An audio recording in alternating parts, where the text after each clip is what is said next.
I think his mic's turned off. And we're looking for Evan, I guess, and then we're going to start with or without David. Okay. Is he just going to Is add that if he goes past the interview next in two later? minutes, yeah, he's going to edit it in. He just said wrapping up last question, so he's going to be done.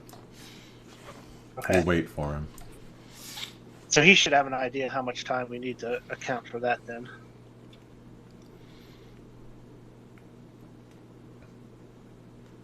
Go on, Tony. You're right, so I need to back up my times that much, right? Yeah, I mean, I'm guessing it's been about 15 minutes since he started, but that's just a guess.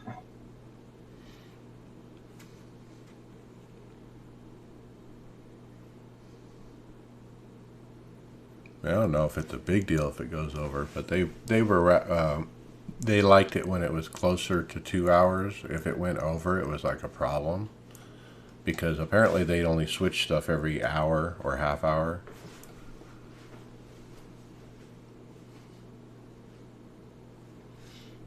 I don't know. I could figure it out. Okay. I Just imagine get the hardware, the good hardware at the top because we won't hit very much hardware. That's for sure. Okay, you guys Yeah, got me I've now? actually already done Yeah, I that. got you. It's not bad. I've actually already done that. I've moved up some of the Okay, more, I haven't looked. more better things, like the 3080 stuff and all that's been moved up.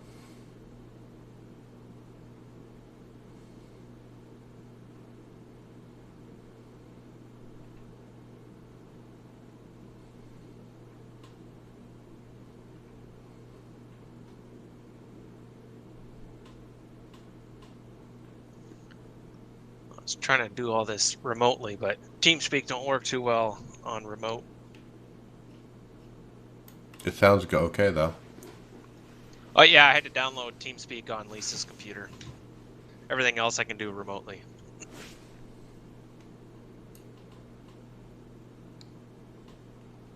So we're waiting for Evan and David. I'm messaging Evan.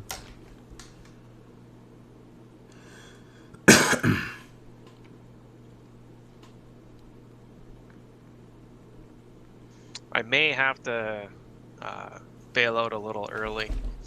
Okay. Are you But gonna I'll make just it to your thing? to fantasy. Yeah, your fantasy. Yeah, yeah. Okay. We're going to cut 20 minutes off the show though because of David's interview. No, that's cool. That's cool. I'll just put myself on pause. That way you don't get that TeamSpeak exiting thing. I think we have that turned off. Nah, you still hear it. I guess yeah, David's recording, not me. All right, well, I'm going to go ahead and hit record in preparation here. Let's go ahead and do that.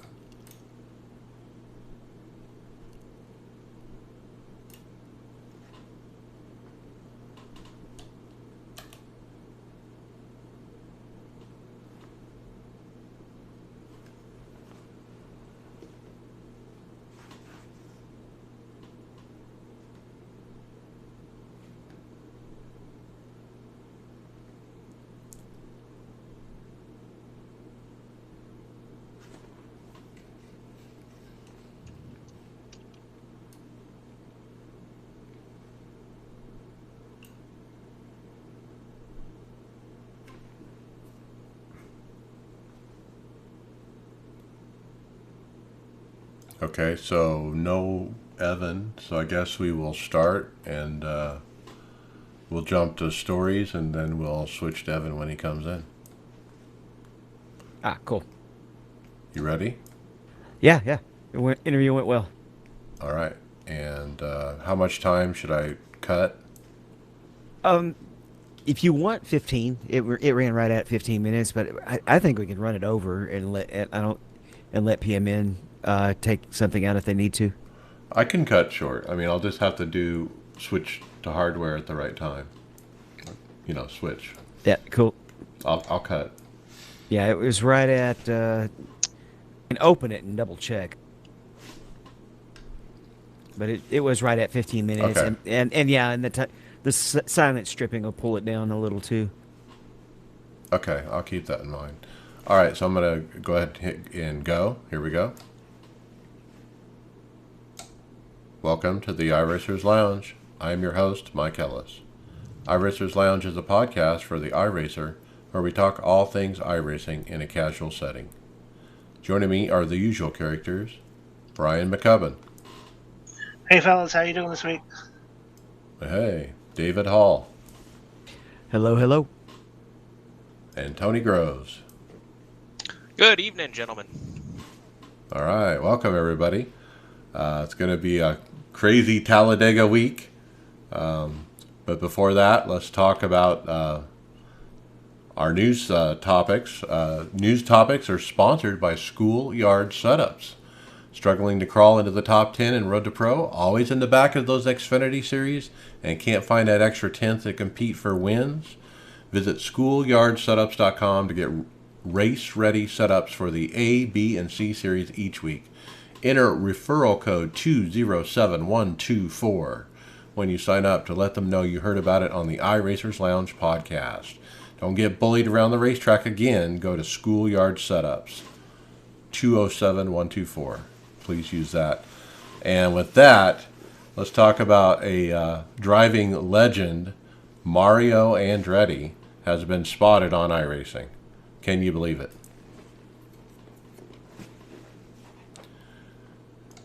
So we have spottings. Podium Esports saw him at a practice. Actually, it was Ron Capps. Ron put it up on his Twitter that he saw Mario in a practice. And then, sure enough, we got a tweet from Mario that he was going to be in an event. And Monday Night Racing said, racing legend Mario Andretti has entered Monday night's Championship 4 event at the Indianapolis Motor Speedway with the IndyCar for the Tufco 125 on Podium Esports Monday, September 28th, 7:30 p.m. Eastern. It's definitely exciting to see all of the legends come in and get a chance to get some of those competitive juices flowing again without, like we heard probably on a recent podcast, without having to worry about crashing into the wall and not being able to walk. Now, if you go and click on Mario's name and go to his Twitter feed, you'll see his rig, and he's got a Sim Experience wheel. Can't tell what pedals those are. Those are some big monitors. You've got some big, those are like 50s, maybe? I don't know, 48s, 46s, maybe? I don't know, they're really big, you're right. Triple monitors. Got a pretty comfy looking seat. What do you think of this rig? Not too bad for Mario Andretti. Those are some crazy monitors. What do you think of the field of view? Well, it's okay, but it's too much. I mean, I think there's a thing that's too big of a monitor, because everything is kind of out of perspective, right? Yeah, I think you're right. I think when the monitors are too big, it throws your perspective off a little bit. Be my guess. I've never had them that big, but I'm just speculating.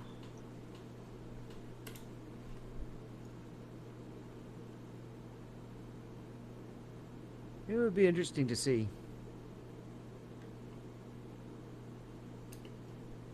Well, it'd be interesting to, if any of our listeners are, rocking something bigger than, say, a 32-inch, so 32-inch and above, hit us up. Let us know if, what we're saying makes sense. We think, and I'm very much, on the side with you guys there. I think it would just throw the perspective off, right? Everything's just that much bigger.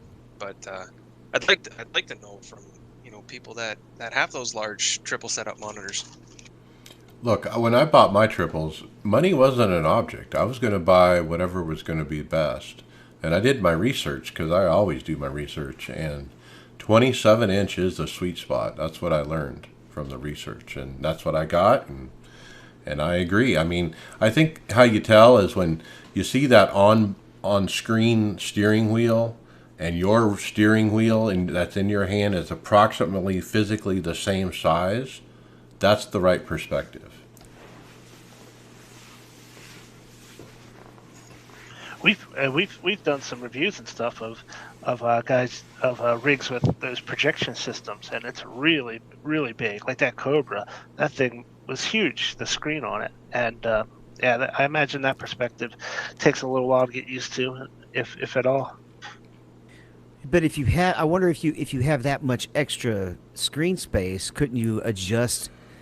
I guess basically the pixel density of sorts, to make the wheel the right size, and then you just have a taller field of view, like you can see further up and further down. Yeah, I guess if you could scale it like that, where you can bring down the graphics to the size you want, but still keep the big screen. Yeah, you'll probably have a lot of stuff in your peripheral vision and whatnot. So that might actually help pretty good if that's possible. I know a lot of the guys that run the triples. The one drawback is they can't really see that much of the. Sometimes they can't even see all the gauges on a car. Yeah, that's true. I don't see the gauges, but that's how it should be if you have the right FOV. But if you had the right FOB with the large monitors, but you had it scaled to where the wheel was still about the right size, you might have a little bit more range to get those gauges to show. This whole discussion about scaling, I'm not sure how that works with FOV, so I'm not going to comment, but I don't think it would work. I would think it would look kind of zoomed or something. Well, it wouldn't work unless you had your monitor sitting lower, because if you had the gauges in view, like we're talking obviously like cup cars, but if you had them, if the monitors were kind of below your steering wheel, then you could kind of look down. Otherwise, you'd always be kind of, you'd have to lean back and look up in order to have your gauges, showing. Yeah, so that there would be the actual physical limitation on how low you could put them based on perspective, yeah. Okay, so, you could always take 5 regular monitors and turn them vertically to get the same effect and have that more vertical FOV. We've seen displays like that before. That's pretty crazy, though. Yeah. Write in and let us know what you think, guys. Moving on. Amuka? How would you pronounce this one? Amica? It's Canadian. I don't know. Where's Greg when you need him? Amica Esports acquires iRacing's top team, High Performance Motorsports. They announced that they've acquired them. Interest was piqued after seeing the Pro Invitational Series on Fox. And the executive officer, Ben Fireman, said, "We feel that eNASCAR Series has the potential to be the next top-tier esport."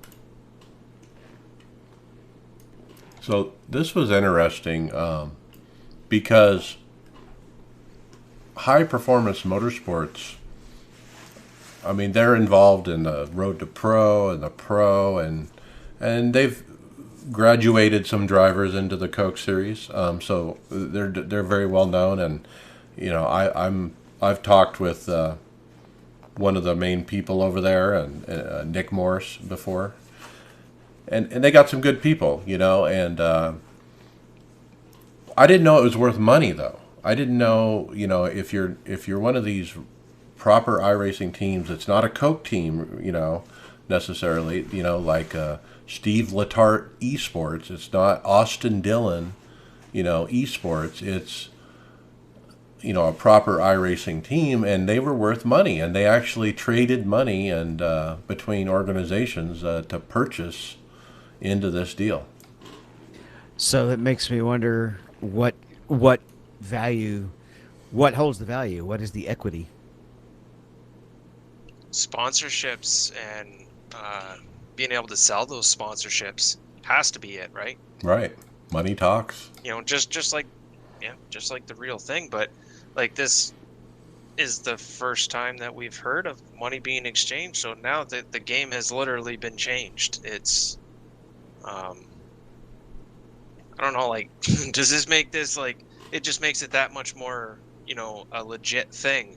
I mean, kind of hard to argue that at this point in time.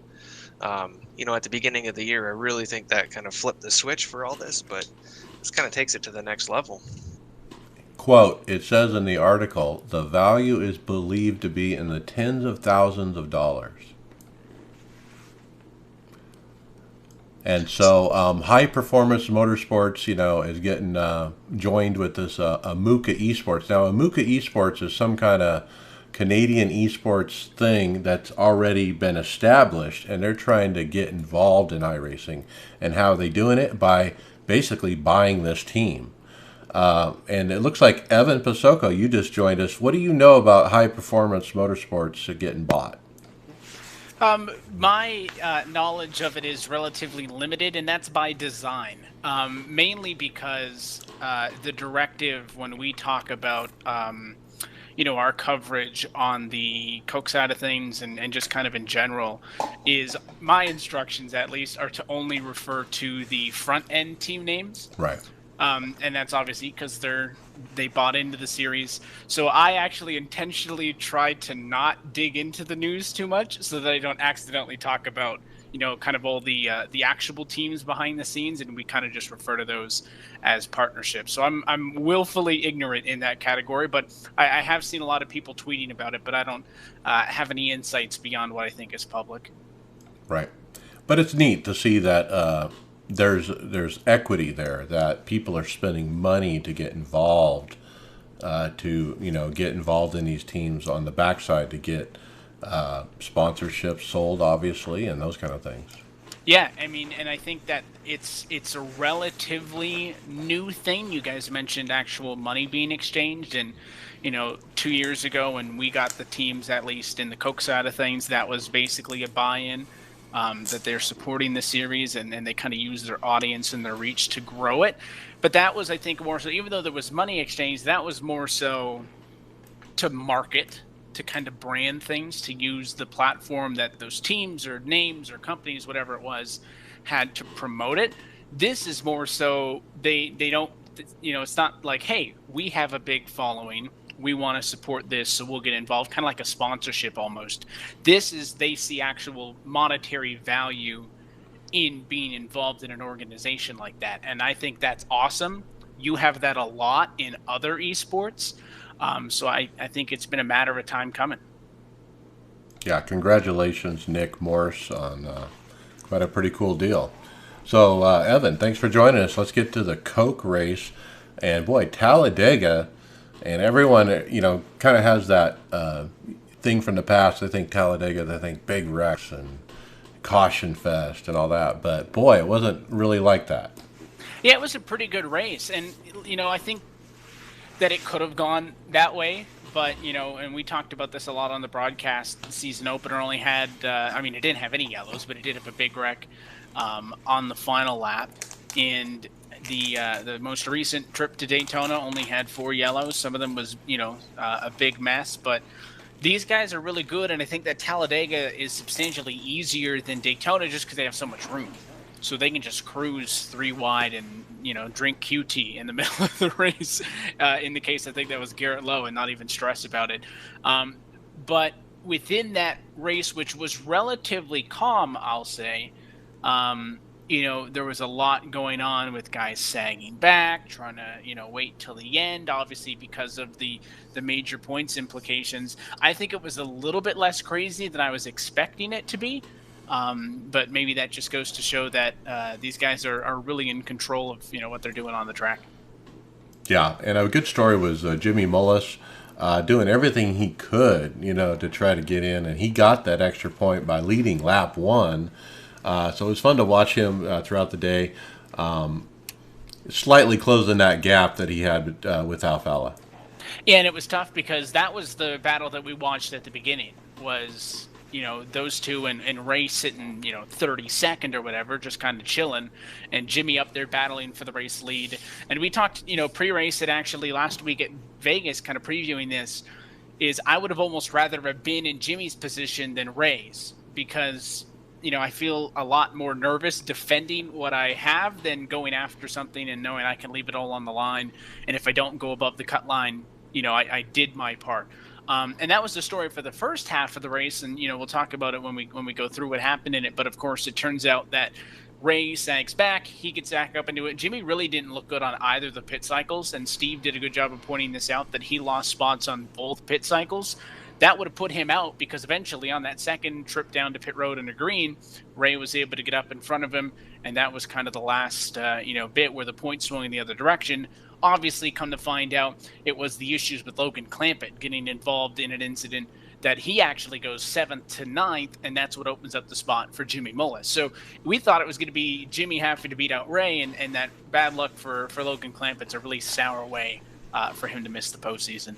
Yeah, early on it was 3 and 4 wide racing pack. Lap 25, the running order was Mullis, Clampett, Challenger, Bolin, Ray, Keister, Vincent, Duvall, Zielinski. It was kind of neat to see the scoring that you guys had up, where it was a blue color if you were on the bubble, red if you were not, on a scoring pylon, as they were in the pack, mixing it up 3 and 4 wide.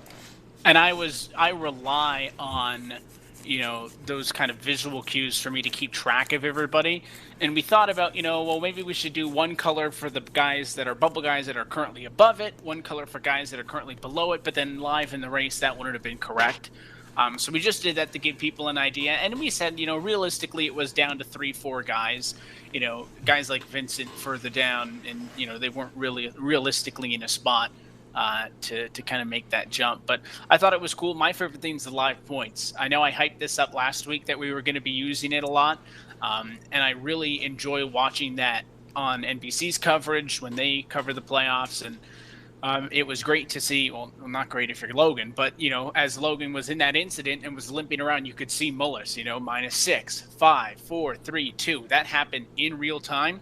Without the graphic there, we know that's happening, but it's such a good visualization. Exactly, and it kind of gives you something to, hey, you should be looking at this. And the other thing that was cool about this part was the face cams. You'd show the cameras of the guys racing, and the intensity. It almost seems like they're more intense than usual because it's a restrictor plate. Yeah, and some guys, I was joking about Garrett Lowe just hanging out. He didn't look like he had a care in the world, but even though I say they're just, riding around 3 wide, if I'm 3 wide on track in the sim, me and Steve were joking about this before the race. We were kind of talking about what we thought we were going to see. If I'm 2 wide at Dega, I am clenched, right? I mean, I am white knuckle. These guys, they're not stressed out. I mean, you could see that they have to be focused, because you move up a little bit, you go down a little bit, 30 cars are crashed. But they don't, they're kind of uptight at points. Like, they're not moving their body a lot, but they're not overthinking things, but they're locked in.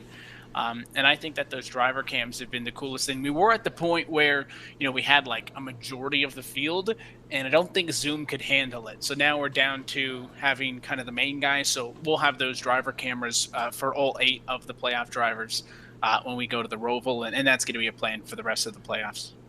Yep, and then lap 35, it was a Challenger, Novak, Vincent, and others starting the green flag pit stops. Lap 37, Moore came down for about 7 others. And then lap 38, the rest of the pack pits. After the stops, they were all packed up again pretty quick, 3 wide, about 10 deep. Lap 47, it was Bolin, Smith, Clampett, Duvall.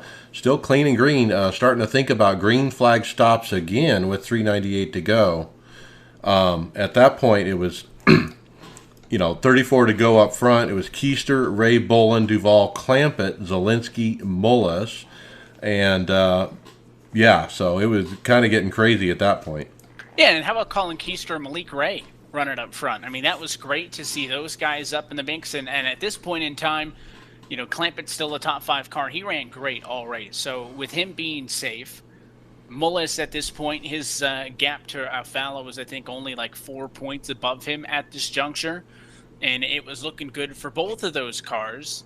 And then it was a waiting game because I know that Justin had given us a report from pit road that some of the drivers were discussing kind of pitting early, as in they may have taken less fuel on the first pit stop as opposed to what I thought was going to be the case, where they would have gone a little bit deeper into the race and gone that last one with a little bit less, and most ended up going in that direction. But I think this race, actually, despite the fact that we had yellow, I think this race was decided on that second green flag pit stop, because that's what picked up spots for Ray Alfala, that's what dropped Jimmy Mullis back, and that's what put Logan Clampett in the group of cars, and as it kind of strung out a little bit to eventually be where that incident would happen. Yeah, so it was 23 to go when those stops started. It was Eric Smith who almost spun out. And then lap 22, more stops, about a half dozen cars. Lap 21, another dozen pit, and a bunch of smoke in their tires on the entry. Lap 19, the rest of the pack pit. So they're kind of spread out there over about 4 or 5 laps. And that's, we saw in the first cycle of pit stops that the earlier you pitted actually happened to work out best. I mean, obviously the more cars you pit with helps because you need to get some speed, but some cars look like they tried to stay out. Coordinated it pretty well, where you had 5 or 6 of them hold it single file, get an extra 4 or 5 laps out of it, try to see if they could make up time they only lost. So it seemed to be, for the most part, that getting on the pit road sooner rather than later was the drivers that really benefited and kind of did better than anybody else and put themselves up front for that kind of mad dash to the end. Yeah, that's always a nervous thing, though, to pit earlier than you need to, and, because if the caution comes out, kind of thing. But lap 18, boy, this was the issue we were talking about with Clampett, with Duval. Logan basically got doored like super hard to the wall and like totally nailed it, but it was no caution. And then, actually, Duval got doored down to the inside. I think it might have been a separate deal with Duval, but Clampett got destroyed. Yeah, and I don't even think, if he gets a yellow, that it makes it any better for him. He probably has an opportunity to get some of the damage fixed. I think the only benefit would be if you get a yellow, you get a restart. So maybe there's an increased likelihood that Ray or Jimmy get involved in an accident. But that's just, I think I used the term rotten earlier. I mean, you feel so bad for Logan because it wasn't his fault, from what I remember from the incident. And, a lot of the time you get in a wreck like that. I mean, I've seen cars be in a big one and get less damage because you just kind of get knocked around on the quarter panel, spin out in the grass. I mean, he did his best to knock the fence down, and the car was killed, yellow or not. I think at that point he knew he was going to be down at the bottom. All right, and then 14 to go. It was 3 wide pack again, about 10 deep. Bryant, Keister, Cattell, Ottinger, Conti, Smith, Busta, Gorlinski, and others up there. 8 to go. I mean, intensity was ratcheted up for sure. They have to get by Logan as lap traffic, and it doesn't work. Initially the front part of the pack gets by them. But there was slight contact about 5-6 rows back with Gorlinski, and that took Logan further out of the race. And Yeah, and I don't know if so if that wreck doesn't happen, if 2 things happen. One, Logan gets out of the way, which is obviously what the drivers were upset about. If he goes high, they can make it 4 wide easier. It's not an issue. If he pulls to the 200-foot wide apron, it's not an issue. But I think, as I said on the broadcast, he was just trying to kind of get swallowed up by that pack, just to have that draft and kind of stay the first car lap down, just so that he wouldn't go any further behind. And if more cars wrecked out, could have got a couple of extra points. But he should have gotten out of the way, if you ask me. So that's number one. Of course, number 2, as you mentioned, that also doesn't happen if Gorlinski isn't a little bit too bold with that slice back down. And he's lucky that he didn't just spit himself off of Logan's nose, or he could have been in the fence. And instead, it loosens Logan up. He then comes up the hill, and that's where the caution comes from. So I want to say it's both a racing deal and also an absolutely avoidable incident at the same time. I think it was just desperate. I think it depends on how much damage he has, really, because if he was not a damaged car and where he is in the points, I'm okay with him staying on the bottom. But with him destroyed after just nailing the wall, he should have stayed high, and I think he knew that afterwards. He was, very apologetic on social media, to the drivers, and like you said, I on the radio, I'm sure the drivers were kind of talking to him. Yeah, they weren't a fan, and I agree with you, because if he doesn't have damage, he's 5 to 10 miles an hour, depending on where you are on the track, slower than the pack. But with the damage, it was closer to like 15, I think, if I remember, and it just wasn't going to work. And if that's probably the season opener at Daytona, I don't think Logan does the same move. But we're talking about a guy that wants to race to win $100,000 in a couple of weeks, right? I mean, I think that was just an uncharacteristic move that was out of desperation, because with a car that torn up, his only hope was to get some draft. Well, let's put it a different way. If this was an early season race where points weren't being watched like they are now, he probably would have stayed high. Yeah, which is funny because, of course, points in the first 4 weeks of the season are just as valuable as points in the final 4, but it's all about your mentality. All right, but it was a big wreck. We had a nice interview with Bob Bryant under caution. Good to get to know him a little bit. Who was actually leading the race at that point. Nice to see him up front. Yeah, and of course he, gave us some time to chat, and it was nice to talk with somebody under Yellow Guys who wasn't just wrecked out of the race. It seems like that's normally who we're talking to, is the guy that's on the hook and done. So, these guys have been pretty cool about, giving us a little bit more access. We had the open mic thing from a couple of races ago, and now we're interviewing the leader inside of 10 to go or 20 to go or whatever it was.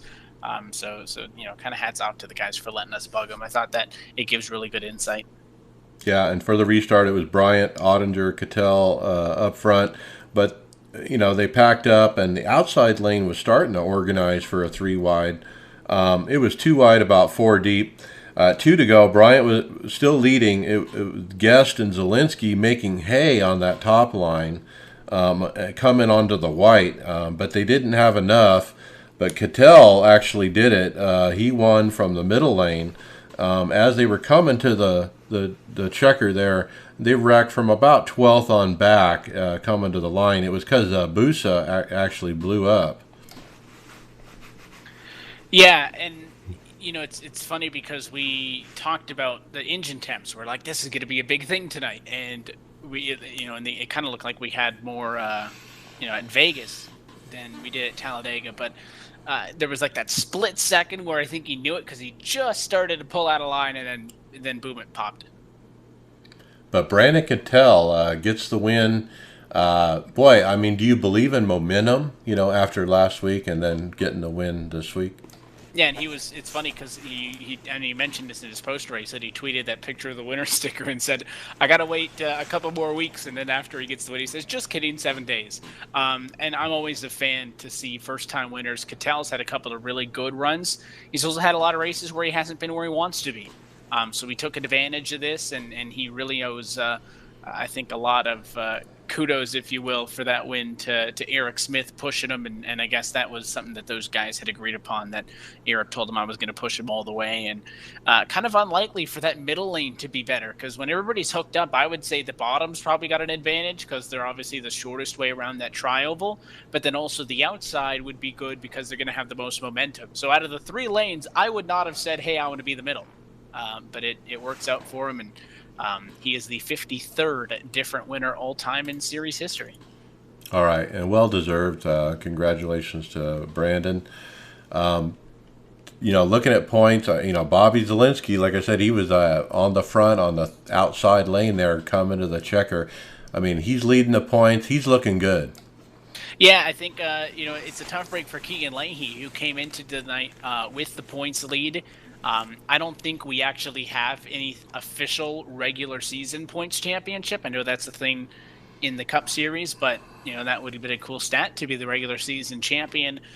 Instead, he falls down to 3rd. Not that hurts him in the end, because obviously now that we go to the Charlotte Roval, those top 8 drivers get to be reset in points, and now we get to win in, you're in, which obviously favors Bobby Zielinski, because I would say there's about a 99% chance he wins at the Roval. He's undefeated on the road courses in his Coca-Cola Series, career. So big ups for Zelensky for, getting just a decent finish out of that race. Gets P4, had a chance to win it there late, and he gets the regular season points championship with 499 total. All right. And the points, the top 8, where we landed was Bobby, Michael Conti, Leahy, Ottinger, Lowe, Luza, Alfala, and Mullis. Jimmy Mullis gets the final spot. Yeah, the margin back to Logan Clampett was 8 points, which sounds like a lot, but Logan lost so much, in that race alone, and it's great for Jimmy because I said 5 races ago, that if somebody was going to get in there, I thought it was going to be Jimmy Mullis, and at that point, I think it was down in 13th or something. So it's good to know that I don't always just talk, and not know what I'm saying. I'm happy that prediction came true. Obviously, it's a tough deal for Logan, though, but as he'll be back, well above the top 20, unless he has a super catastrophic final 4 rounds. He'll be back, and I think that missing out on this is going to want to make him want it more next year, and I'd put money on Logan Clampett being one of the playoff 8 in 2021. All right, very good. So looking forward to next week. I mean, what do you expect? What's going to happen? Well, fortunately, we get 1 week off, so we get an opportunity to hang out, and then we'll be back on the 13th as we go to the Roval, and I'm expecting a Bobby Zelensky win. That's the extent of my analysis. I love the Roval. Obviously, it's going to be a good preview as NASCAR goes racing there here shortly as well. It's one of my favorite tracks on the service, and honestly, the Daytona road race was pretty, I don't want to say boring, but pretty tame. I don't think it's going to be the same at the Roval. I think we're going to have some chaos because, again, all year we've been saying there is no win in, you're in. You have to, of course, be consistent. Well, now there is. So Bobby is obviously the favorite, but who's going to be that second or third placed car to which, if something happens, if he has an issue with the internet, an issue with his, sim hardware. I mean, a lot of traffic.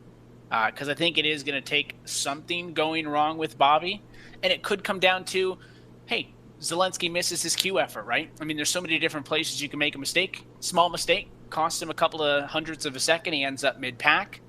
You get into some chaos early in the race. If Zelensky finishes this race with a clean race car, though, he's going to win it. Yep. And we'll have to see you in 2 weeks, and looking forward to that event. And thanks for coming on, Evan Pasoko. Absolutely. Good to chat with you guys, and we'll catch you on the 13th with myself, Parker, and Steve on the call again. All right. Looking forward to it. All right. We'll jump back into stories. I think, Brian, you got the next one. Yeah, guys. It's episode 3 of the iRacing Twitch clips. So they've done 2 of these before, and I am really starting to enjoy these more than like the not top 10s, because the reactions of some of the drivers as this craziness is happening around them is priceless. It's just a joy to watch. They had the one that we talked about last week with Paul Smith. He was the announcer for the PA announcer that hurt himself for the first time. That was really cool. I think there was one, I think it was a Corvette, where a car was flipping on the track and another car went underneath it and wound up riding upside down on another hood for a little while. That was just crazy. But it's a really fun watch, and it's really cool to see these guys' reactions in real time as what's going on. I like the one where he calls Ruben Barrichello a noob. Yes, that was fantastic. He's like, you called a Formula driver a noob? That was great. And then Ruben comes on the chat, and he's like, you know who I am, or something like that. And yeah, Rubens Barrichello is a noob. I thought that was pretty good. But yeah, I mean, these are very entertaining.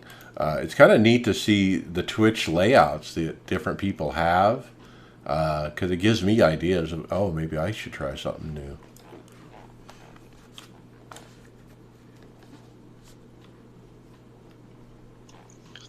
Well, maybe you need to throw up some high definition iRacing logos, as those are available now.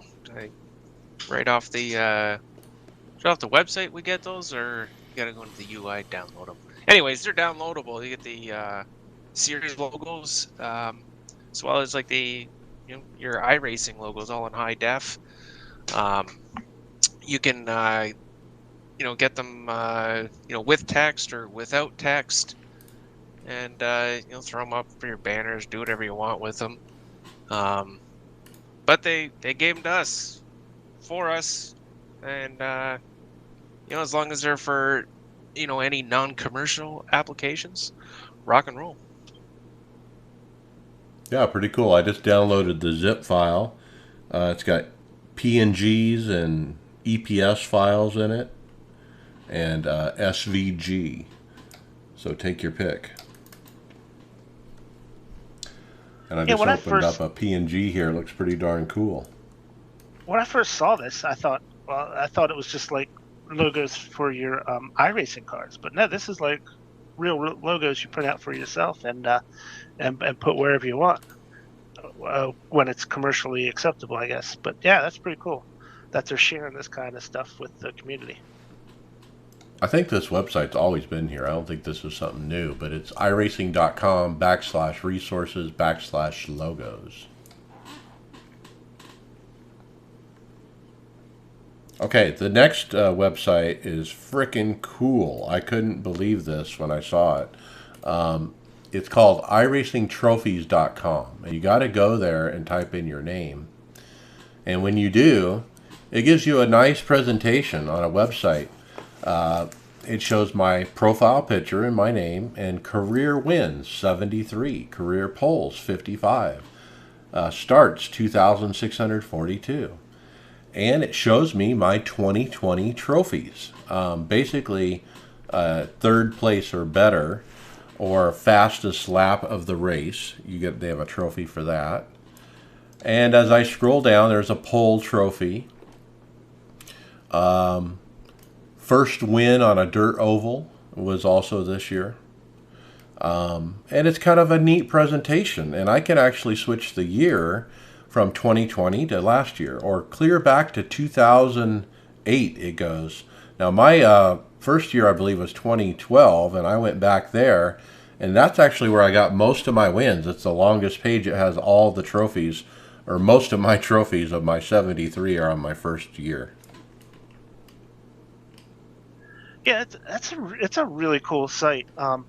It also has recommendations for other people to check out. Like influencers like Matt Malone, who's the big Twitch guy. You can look up the pros. You can look up anybody. They give you suggestions like Rubens Barrichello, Dale Jr., Scott Speed, and you can look and see what trophies they've earned in their iRacing career. And they have a forum signature. So like if you're in the iRacing forums, you know how you, below your name, you can put whatever tagline you want or graphic. Well, you can get the HTML code where it'll show, I believe, your name and how many wins and how many polls you have.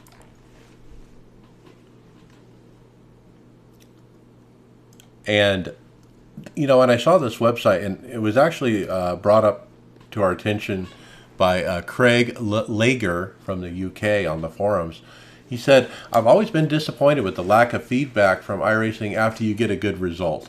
The results screen is a bit dry, and while we can't stand on a podium, I do think it could do a little bit better than what we have. I have made this website which lets you view yours and other people's trophy cabinet. I think it's fun to have a browse through, and you can always link your own cabinet in your forum signature.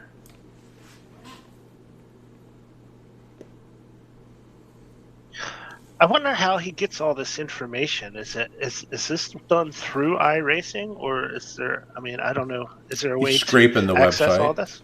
Yeah, it's, okay. It's straight out of the API database. Okay, that's really cool. Well, you know who won a real trophy in the iRacing colors was Josh Richards. He is the driver of the number 14 Clint Boyer Racing Ford late model, and he took it to victory lane at Indiana's Browntown Speedway. Well done, Josh Richards. I love that paint job too. The classic blue and red with white number. It's always cool to see iRacing in the victory lane. And that car doesn't have any virtual or real damage on it, does it, Brian? No, it's a pretty clean looking car, but there's a way to get not so virtual damage while you're virtual racing, because OBRL, the old bastards administrator, Steve Thompson, he posted in the website's Discord channel that while he was doing some virtual racing, he got some not so virtual racing damage on his wall when his new motion rig system moved and put his keyboard mount through the drywall in his racing room there.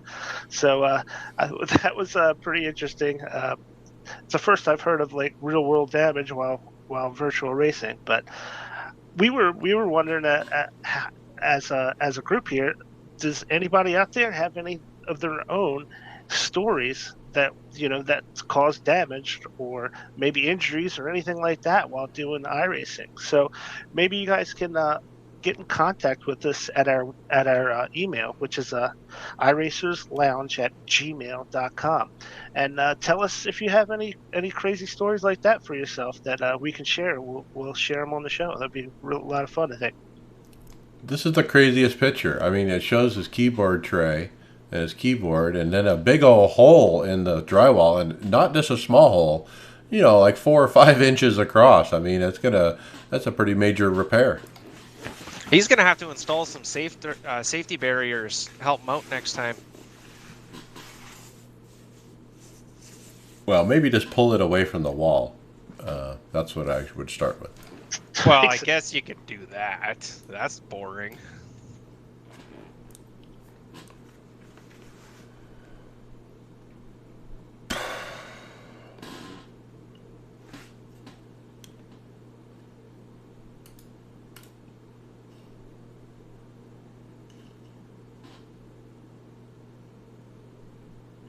Time. Look at the lead, Lemon Seaver. Haha, nailed the first transition. Blew it on this one. Who is going to take the lead?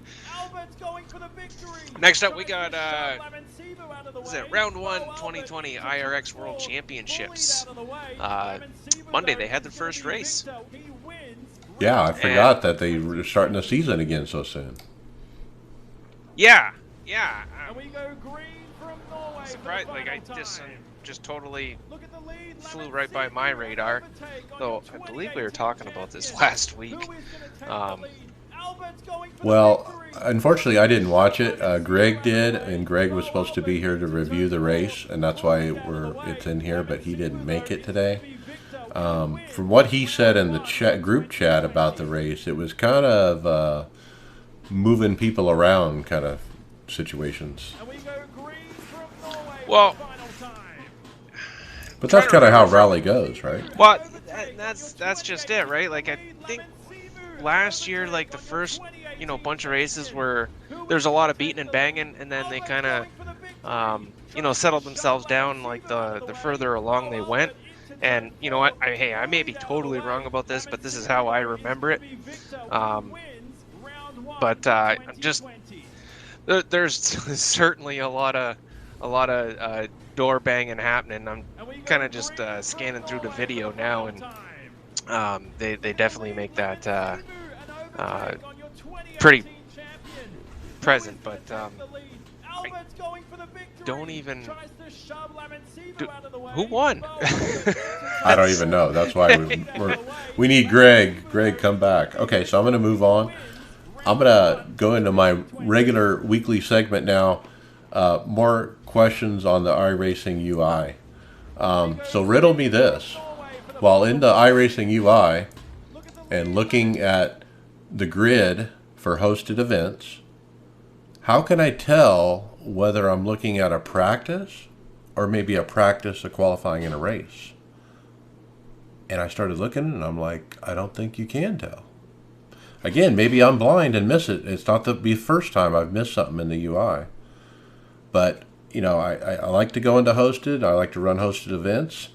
that are races. I don't want to run hosted practices. So when I'm on the website, it's really easy visually to see which one's a race and which one's a practice. But on the new UI, I just can't figure it out. So anyway, let me know if that what I'm missing there, guys. But I don't want to join a hosted practice. And speaking of the UI, David, we got a patch 2 release notes.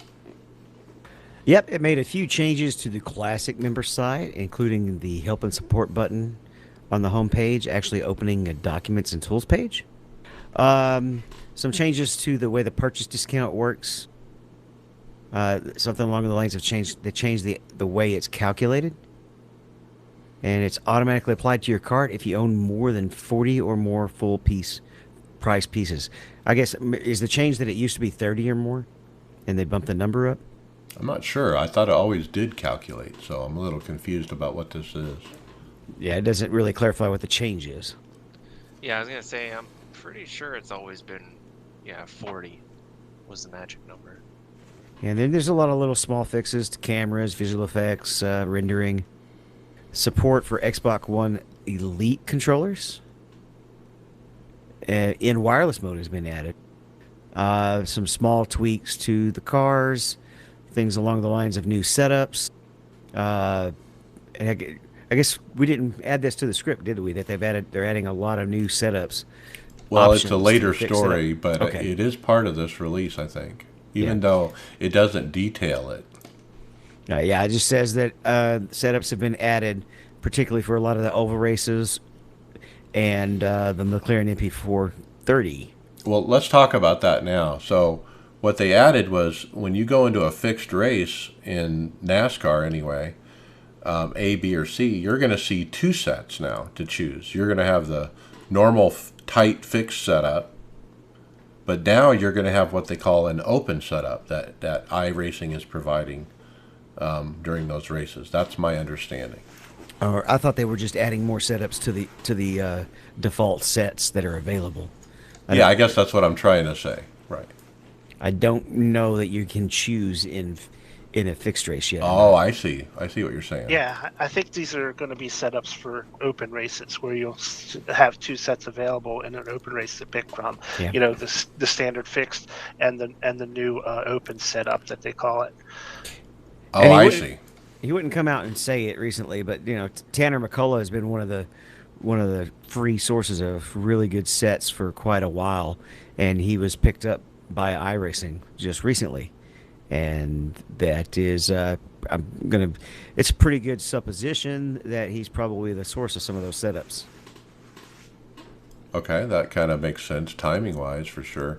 Yeah, I guess that makes sense. I guess I misspoke. So you're saying you go into an open race, you go into your setups, and you hit iRacing up in the corner, you're going to see 2 to choose from. And if you read along the tweets, I think it's Greg West that said something along these lines. They want it to get a little bit more back to not, even in the open series, not having to be pay to win. I think it's a great idea. I think, that they should have a competitive set available that's provided so these one-off people that are on teams don't have to be on a team. I mean, you almost have to be on a team to be able to get a competitive set these days. So maybe this changes that a little bit. I saw Tyler Hudson in the forums about a couple hours ago asking, has anybody tried this setup on Talladega yet? Trying to get some feedback. Probably not the best track to try that on. I think next week will probably be a lot better test for how these setups really work. But yeah, so I thought it was really interesting because Tyler Hudson, he said one of their goals is to bridge the gap between the fixed and open series to minimize the impact of learning curve that typically comes from the open season. So if you spend all your time running these fixed races and then you want to try open, you can get this set and be very competitive and hopefully it'll narrow the gap between the learning curve between those two series. Maybe it'll get some more interest in people, running more open races and dealing with probably faster cars, looser cars, probably for sure, and make them better drivers. Especially since the package come out on the A car, it's the fun of running the fixed races on any of the mile and a halves without being able to have any differences in the sets it's just pretty low because everybody's just, you can't get away from anybody. Yep, and that's why we run open pretty much. There were quite a few other, going back to the patch, there were quite a few other car updates, a few track updates, including at the Nürburgring. There was an issue where some people couldn't see the grandstand in which they were, or no, I'm sorry. There were some fans that would be visible while the grandstand in which they were seated was not there, and it was disappearing. Also, the Nashville Fairgrounds had an issue with the front stretch pit wall wouldn't be visible on low detail settings. That would be a terrible experience to just run into a wall that you can't see. Shocking.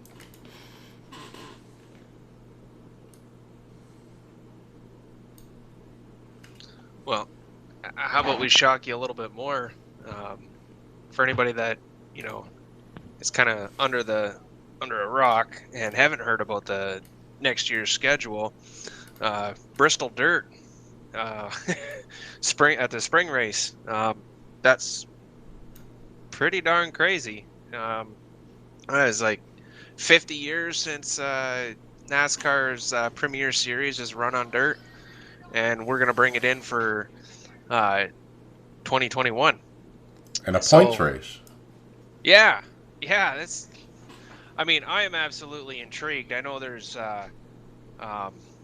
there's so much on either side, but I'm on the let's try it out and see what happens side of the fence. But of course, people are gonna be like, well, if it's on the real track, is it gonna be on iRacing? And Steve Myers posted up on Twitter that they've already been working with SMI on it, and they got sent the data last week for them to start modeling. They don't have an ETA on it, but I believe the spring Bristol will be after the March build. So I would have to guess they would have it ready for March. What do you think? Yeah. Here's hoping. A lot of people have been clamoring that they should go to a regular dirt track, but the one issue there is usually the number of fans. None of those can hold facilities. The number of people that Bristol can. Yeah. Now, I know they've covered Bristol in dirt before, but I don't think it was even for any of the top 3 NASCAR series. World of Outlaws. Yeah, that's what I thought. Yeah, they were running like 12 and 13 second laps. The groove though was way down on the inside wall in the corners, so the apex was like real low. Oh, I'm really excited to see this. This is really gonna shake things up. I mean, it could totally be a huge shit show, and there's probably a good chance that it's gonna be, but I'm hoping out that it's gonna be exciting. I mean, the build up to it is gonna be a lot of fun to watch and kind of follow along with. So it's neat, it's different. Why not, right? Just imagine that first time around with all the NAS drivers trying dirt out for the first time. Let's talk NIS and the schedule a little bit too, because I'm happy about the dirt. I mean, I think it's kind of a neat idea. I'll probably run okay, but I'm kind of miss running Bristol twice a year. I mean, we've been doing that forever, and now we're only going to run the pavement one once a year for NIS. And then the road course. Oh my God, there's 6 road courses now? I'm going to be toast. Yeah, Greg's already thrown a party. That's where he is. He's hung over from celebrating after the schedule.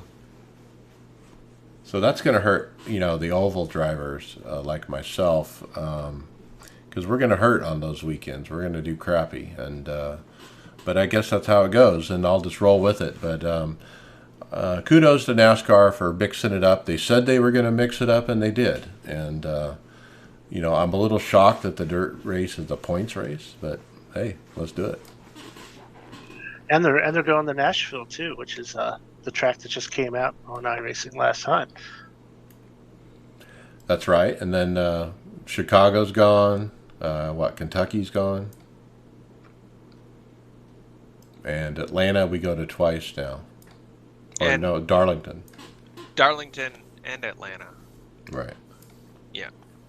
And then the horsepower package. Let's talk about that. So the 750 horsepower they're going to do at Darlington and Nashville, as well as all the shorter tracks, shorter than those.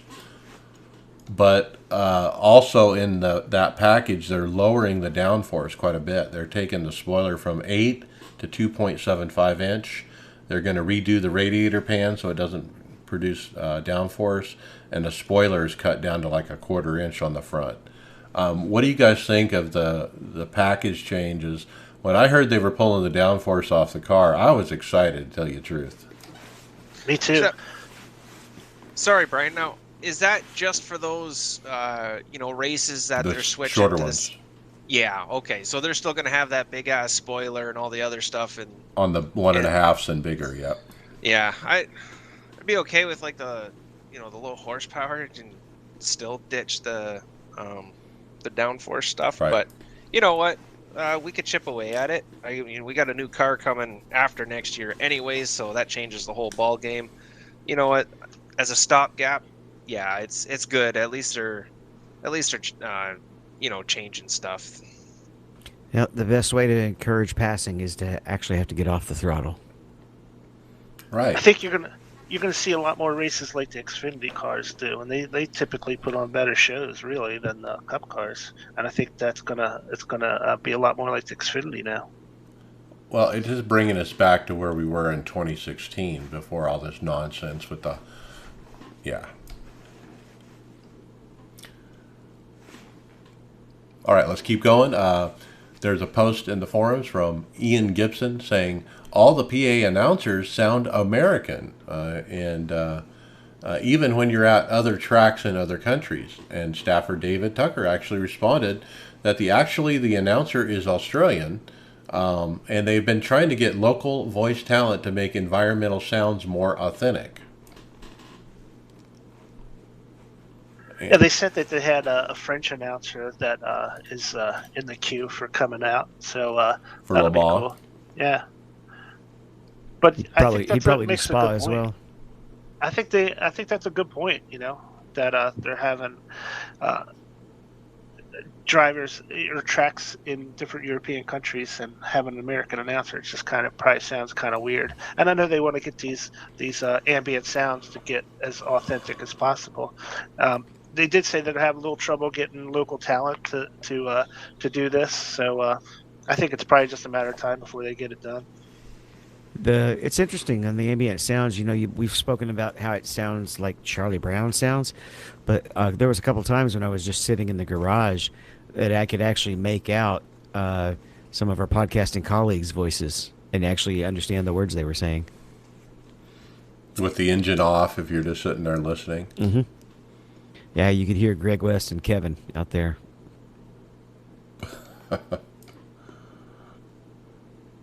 How about this next one, David? This was a late breaking story that came in just like an hour ago.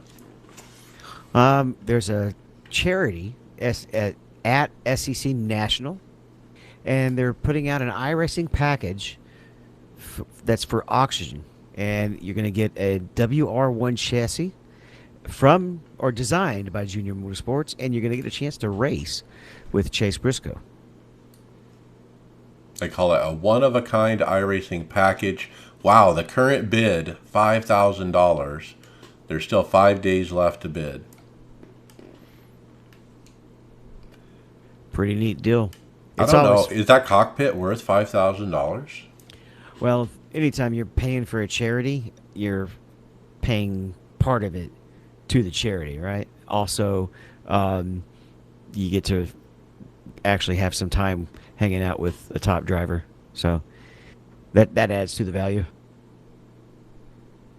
Yeah, and it's the Junior Motorsports edition of the WR1. But it includes a computer, 32-inch monitor, adjustable seat, Fanatec steering wheel, keyboard with touchpad, and a wireless gaming headset. Yeah, with all of that, you know, where it currently sits, yeah, it's $5,000 is not a bad deal, I guess. Oh, I didn't see this part. 2-year subscription to iRacing that comes with 2,000 in credits. Well, then it's Wow. pretty it's really much worth only it right now. It's only a 3K rig, then. Yeah. That can buy you all the content easily.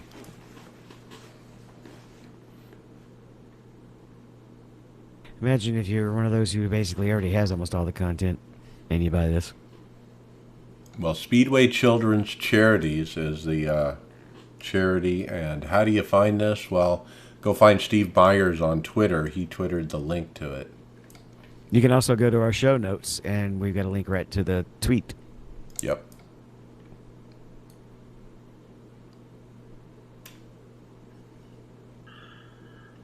So it's October now, guys. So iRacing put out a little post on their Twitter account. So what do you do when it's 6 o'clock and trick or treating starts at 7:30? Well, they have your solution for you. They have a pit crew full of skeletons. What's a pit crew with skeleton costumes on it? But hey, it's pretty good. They look really good, actually. They're pretty convincing looking skeleton costumes. Yeah, I thought it looked pretty good. You know how people throw candy out at parades? It'd be funny if when the pit crew jumps out, they throw a bunch of candy out on pit road. Some Jolly Ranchers and stuff. Love it. Yeah, we need to do we need a fresh paint on our pit crew, maybe. All right, with that, we're going to go into housekeeping notes. Don't forget to send us shows, ideas by email, iRacersLounge@gmail.com. We're in regular rotation over at Performance Motorsports Network. And with that, let's talk fantasy. Yeah, fantasy. Boy, you know, excuse the language, but I completely shit the bed last week. I think I was doing my best to be in last place for the race, and I know I was pretty darn close. And what that means is my gap that I had is shrinking, and it's shrinking fast, really fast. We're because I don't want to do a bunch of math right now, but we're well below 100 points. About 60 between or first 70. and second. Yeah, that's it don't take much to surpass that. So there's not a whole lot of movement within our top 10 this week, but you know, there is a little bit. Now that race was tough, and what's going to be hard now is, you know, the next two races. They're kind of wild card races, and you kind of close your eyes and just point your finger somewhere for the most part. But well, we'll see what happens. We'll see what happens. So a quick rundown of the top 10 this week. TG1 Racing, myself, barely gripping onto first place. Reds Dog, he's making that charge. He wants the top spot. He wants that trophy. GI Jojo has taken over the third place spot, and he's you know, well within striking distance himself. In fact, there is a 5-point difference between second and third right now. I think. Nope, sorry, my bad. That is a 5-point difference between third and fourth. Smiling Ninja is she's still in the game. Certainly still in the game. KBM is in fifth, just in time. Sixth place, Kerry Cial, seventh place. Laird Racing is in eighth. Jedi McFly, Mr. Chris Scales, he's hanging on to ninth place. I mean, looks like he might just have to be happy with the top 10 the way he's going. But that gives me a whole off season to rib him about that one. And Team 207 rounds out our top 10 this week. So we got Talladega coming up. We got a lot of good,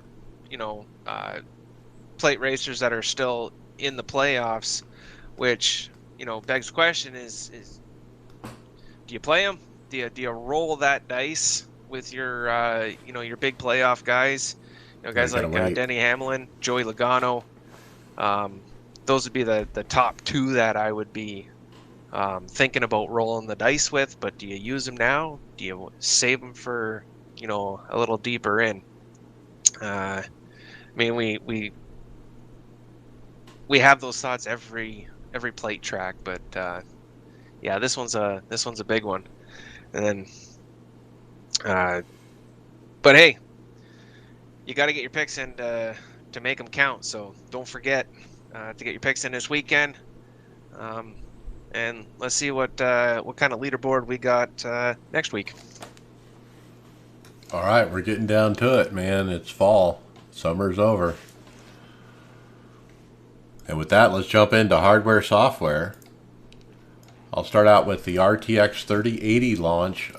Can't get any worse is the title of Jay-Z 2 Cents video he put out. And they're having trouble with the cards. And Robert Cook in the forums puts it in layman terms for us. Here's what he said. He said, apparently some capacitor arrays, cheaper ones that are easily ID'd on site if you know what to look for, are causing the cards to crash if they exceed their base clock. This varies by manufacturer and manufacturer model. From what I get from the video, as long as you don't overclock your 3080, you should be okay. The author of the video says that manufacturers will probably issue a VBIOS update that will eliminate the issue by not allowing the card to run at a clock speed that could cause it to crash. Now, unless you're doing, like video editing and stuff like that, would there really be a need to overclock, for like gamer? Because that's what a lot of us are as gamers, right? There actually be a need to overclock this thing right now? Well, not right now, but we had a good discussion about this in our chat. There's no such thing as for future-proofing technology. So at some point this will be obsolete and people will start trying to squeak something out of it. Yeah, 3 years from now. Well, yeah, exactly. But I was addressing, they know that this is an issue, and they'll issue a fix, shortly, I'm sure. But if, you got bleeding edge stuff,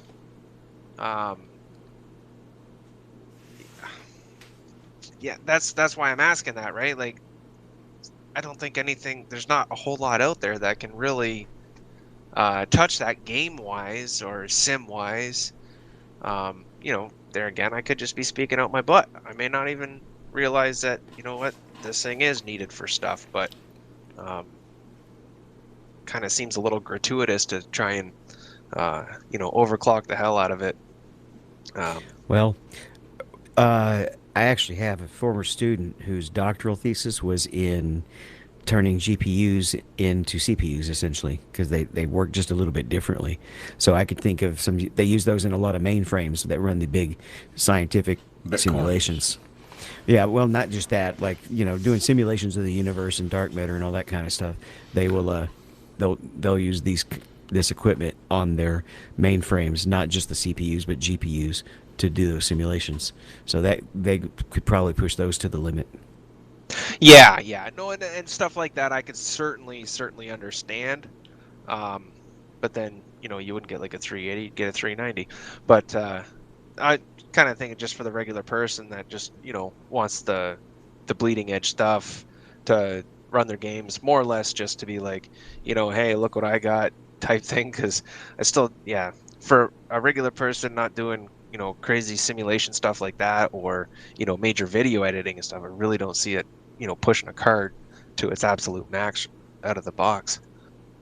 Well, it's so easy to do in the software, the drivers, and there's buttons you can push, and I've seen that stuff in my video card software before, but I don't think I've actually tried to overclock that video card, even though it's a pretty good one. Now I have done it with the PC with the actual chip for the CPU, but not for it with the card. I just don't see the need with iRacing. Now, if you're doing something else, yeah, But anyway, another reason not to buy first generation cards, because the manufacturers are going to learn from this. They're going to adjust this capacitor array, I'm sure, on the second generation card, so they could be overclocked, I would assume. And to Tony's point, it is overkill these days, but that's why, unless you're one of those guys who just has to have the latest, you probably don't need this card yet.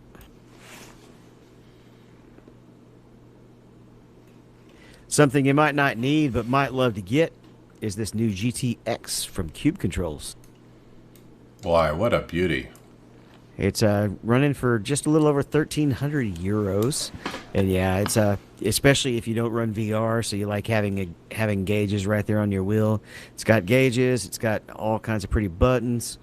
It's got 3 rotary wheels that are kind of thumb rotary, which is new. I've only ever seen 2 at the max. And I guess that at Cube is actually their logo. Yeah, it's very nice looking. There's a faux suede cover. There's 3 paddles on each side, on the back side of it. That's very handy. I have that, and it's very useful. My only question is that display screen, it's kind of cool that it's attached right to the wheel, man, but, if you're turning, you might have to turn your head with it to see what's on the screen if it's something information you might actually need. Well, if you're doing formula racing, you make most of your adjustments on the straightaways. They call it the GTX, is what they call it. And Cube Control, I think we've always thought that their previous version was probably one of the most expensive, elite wheels out there, and this is like their new one. So, yeah, check it out.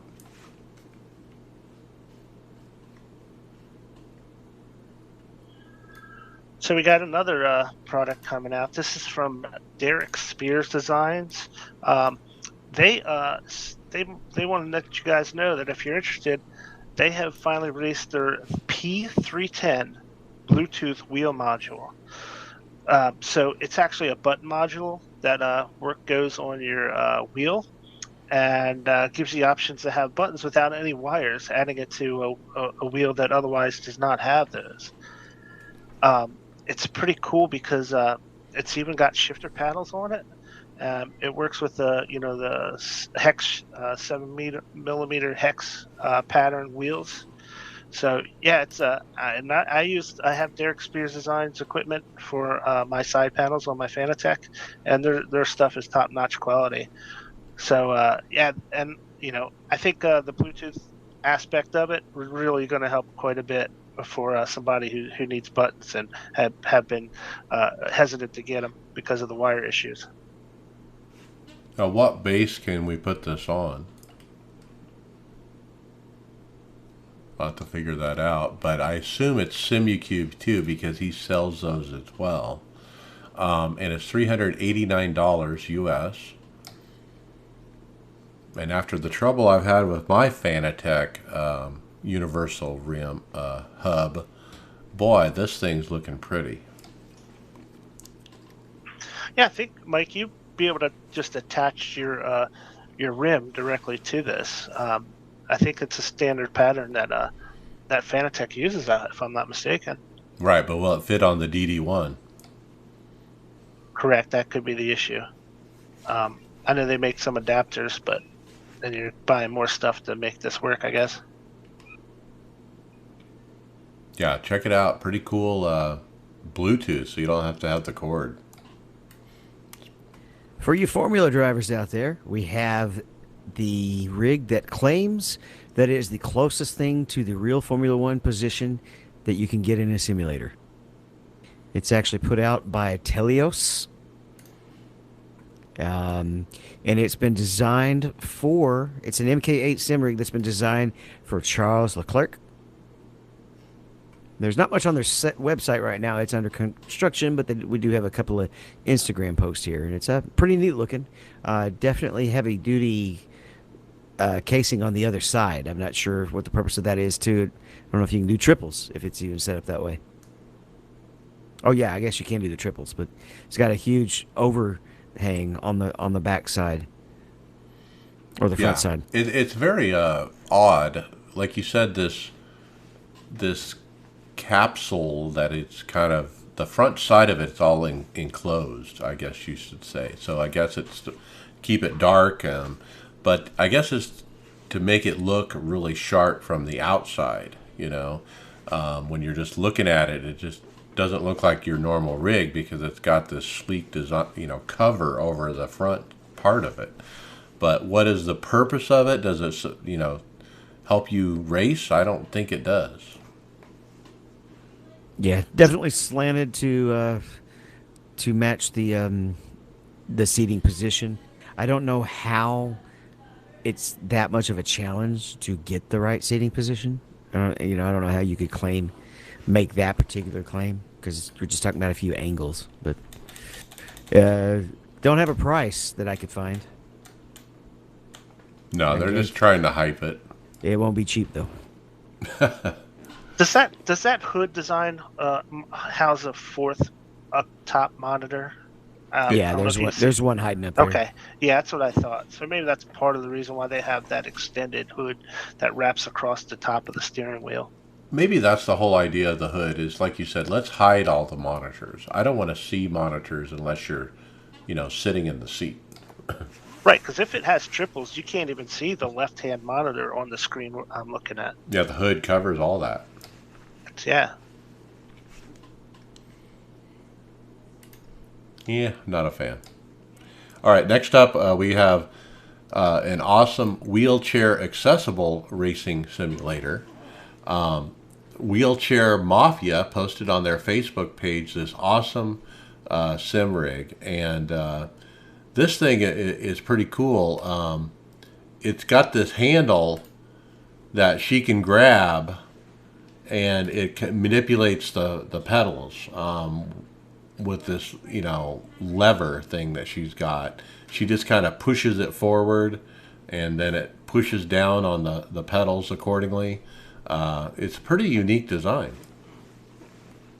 And this is actually how a lot of real life cars are for wheelchair people. We had this actually as our driver's ed car quite a few years ago. And I got to drive it on a school trip and tried just driving with the hand. You'd push it forward for throttle and back for brake, and then just steer with it as well, up and down. You could basically drive with just one hand. Yeah, pretty cool. I like to see everybody be able to race with us, so glad to see that. The next item, it looks like, is an 80/20 design for a mount for shifters, handbrakes, and an included mouse pad. Yeah, this was kind of a neat little sleek design, I thought.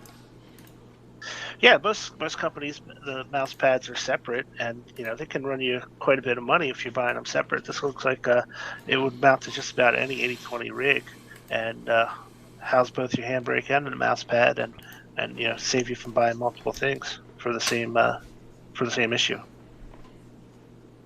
Yeah, that's simsolutiondesigns.com.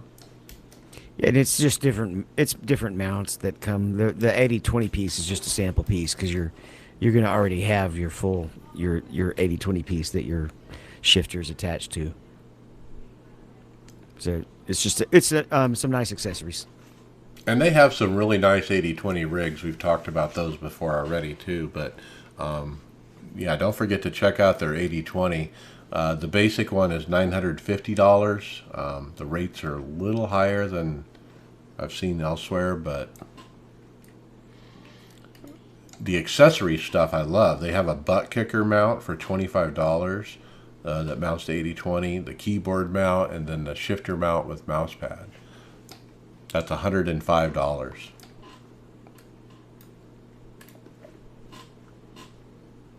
They even sell a cup holder, $15.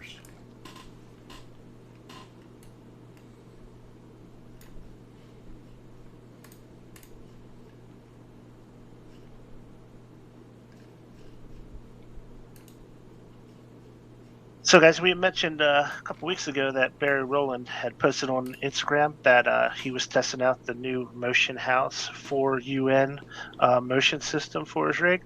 Well, he's released the full review on his YouTube channel. So it's the Motion House 4UN. It's an actuator style motion system that he attached to his motion to his rig, and he goes over the full review. I did watch it, and his general consensus was that it's a very well made product, very solid. These have the 150 millimeter motion shafts on them, so you get it's like a 6 inch of travel on each of those actuators, so it can really move you around quite a bit. And he went over the software, dialing it in. It was very easy to dial all that stuff in. So overall, he was very impressed with that system, and and watching him use it was pretty cool because it really gives some good effects.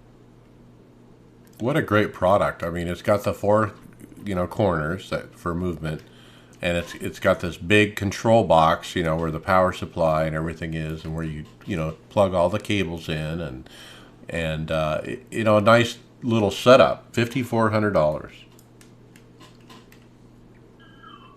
Yeah, one thing that I did remember from that video that he mentioned that is he had to get some kind of a power transformer to use it here. So I think there was an issue with that. Yeah, I think there was an issue where he had to spend a little extra to get that transformer to get it to work in the United States.